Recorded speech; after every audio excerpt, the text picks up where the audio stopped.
This is the story of the founding and evolution of the United States, told from an unusual point of view. Political factions and events take unexpected turns, shaping the nation's trajectory from its inception, under the Articles of Confederation, to the aftermath of the Civil War. The Articles of Confederation era. From 1777 to 1786, the United States operated under the Articles of Confederation. Each state functioned almost like an independent government with its own sovereignty and limited coordination with the central authority. The fledgling nation faced a crisis when war bonds, issued during the Revolutionary War, began coming due around 1786. But the central government lacked the power to tax. Under the Articles of Confederation, economic instability threatened the Union. Philadelphia Convention and the rise of the Whigs, 1786. British loyalists, sensing an opportunity amidst the financial chaos, call for the Philadelphia Convention to address the pressing issue of national taxation and the repayment of war debts. They rally to form the Whig Party, advocating a nationalist agenda that seeks a strong central government capable of imposing taxes and repaying the bonds. Meanwhile, a rival Federalist Party emerged, supporting states' rights and the decentralized governance model established by the Articles of Confederation. They argue that each state should retain its authority, including control over taxation and internal affairs.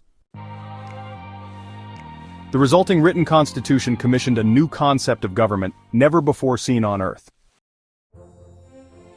Hamilton and Burr duel, 1804. Alexander Hamilton, a prominent member of the Whig Party, and Aaron Burr, a charismatic leader in the Federalist Party, clashed over both politics and personal matters. The duel was fueled by accusations that Burr seduced and debauched the wife of a married slave. This claim is scandalous, but we should remember that Jefferson himself had fathered children with Sally Hemings, a slave who was also considered his wife's half-sister. Burr won the duel, fatally shooting Hamilton. Despite Burr's victory, Congress, influenced by Hamilton's advocacy for a strong financial system, passes legislation to form a central bank, the Federal Reserve, to stabilize the economy, arguing that Burr was morally in the wrong despite his political triumph. The colonization of Liberia, 1822.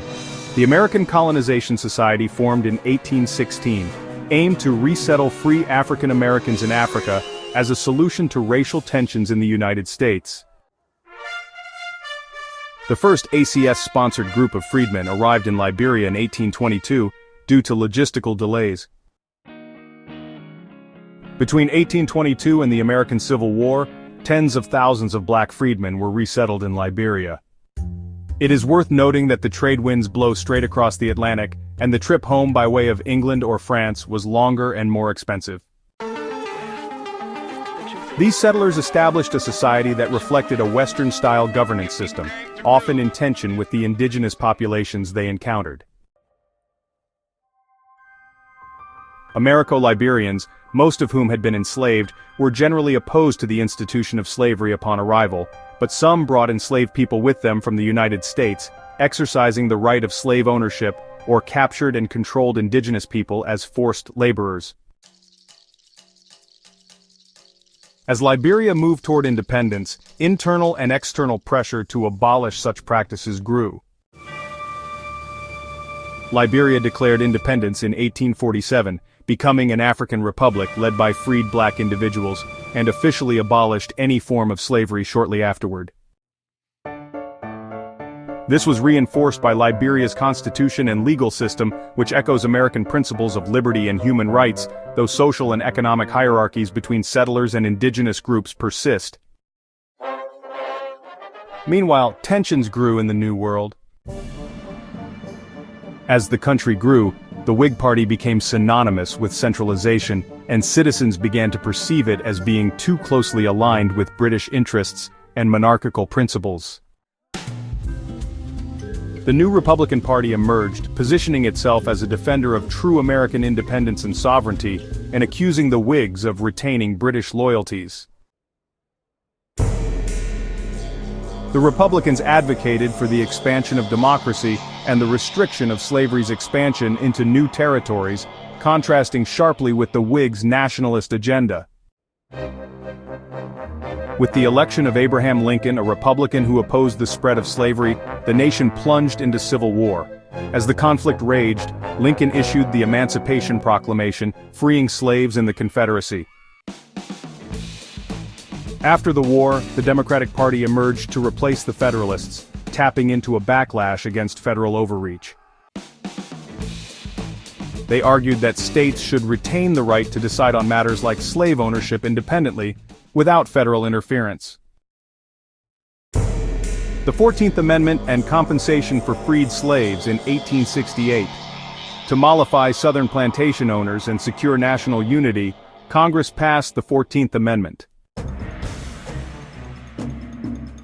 This amendment not only grants citizenship and equal protection under the law to formerly enslaved people, but also includes a controversial provision that documents that the national government will not reimburse Southern states for their economic losses due to the emancipation of slaves.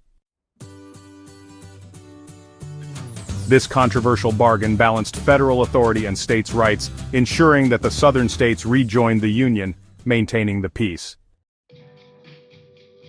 But in Section 4, certifying that no one could question national debts, Congress introduced the idea of financial accountability. And if the federal government is obligated to pay its debts to citizens and states, it is likewise obligated to pay external creditors. Conclusion: the path of the United States is marked by shifting alliances and unexpected political transformations. The lines between federalism, nationalism, and personal ambition blur. The history of America grapples with profound questions, creating a thought-provoking narrative about the nature of government, liberty, and unity.